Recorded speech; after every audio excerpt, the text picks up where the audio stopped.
Hi guys, so here I am, day 15. So this is wisdom number 15.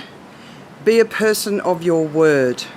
So I asked Steve just before I did this, you're a person of your word. How did that happen? How did you become a person of your word? Because I don't remember it ever being taught to me. I don't remember anyone ever talking about it at all, really. And neither does Steve. And he basically said to me, I just got sick of people letting me down. They'd make promises to me and then they'd let me down. And that's why he sort of became a person of his word. And it's obviously the reason I married him, because it's a really important quality as far as I'm concerned.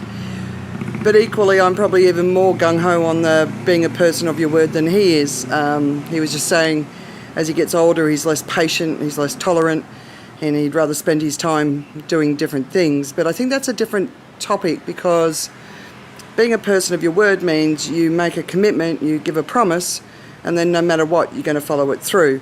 And of the very few times when I haven't been able to follow it through, and it's usually because I'm really sick, or I'm just so exhausted, I'm in tears, or obviously something's going on in the family. You know, there are every now and again there are reasons, but all my life I've been that way. But equally, all my life, other people around me haven't been that way, and it's not an easy thing to be in this world.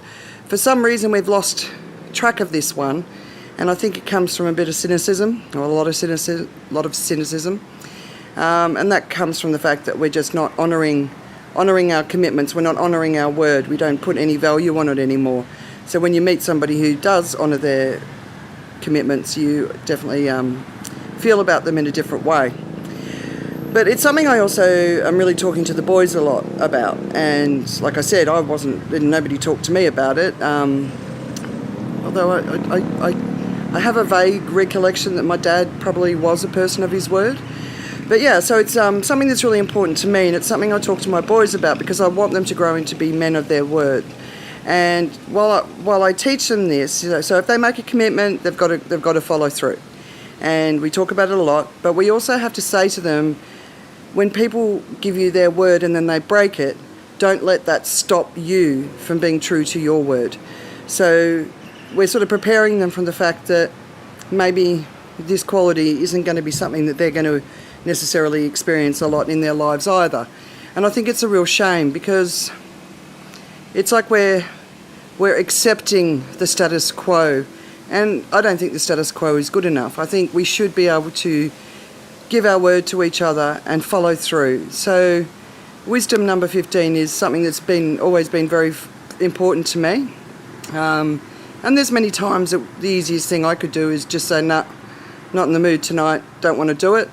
But I've turned up at too many people's places, too many people's parties, dinner parties, bookings at restaurants, where the people who are actually hosting have to actually cover the cost of the people who just didn't bother to show up. But I think the thing that always strikes me is the disappointment on people's faces when they're let down. And I don't like to be a person that lets people down. Never have, never will. So if I give you my word, you can pretty much be guaranteed that I'm going to follow through. But equally, if for whatever reason I can't, you'll also know that there's a very, very good reason. But that's probably about 1% of the time, because being a person of my word is something that I hold very dearly, and it's one of those areas that I'm not willing to compromise on. So, wisdom number 15. Let's get that trending again. Let's be people of our word. I think it makes the world a much better place for all of us. And for the people who have done it, regardless of what's going on in the rest of the world, bravo. I know it's not easy, but let's keep doing it, because we become role models for others to follow. So be a person of your word, my friends, and you will attract much higher quality people and relationships to you. I can promise you that. That's been my experience of it. See you tomorrow.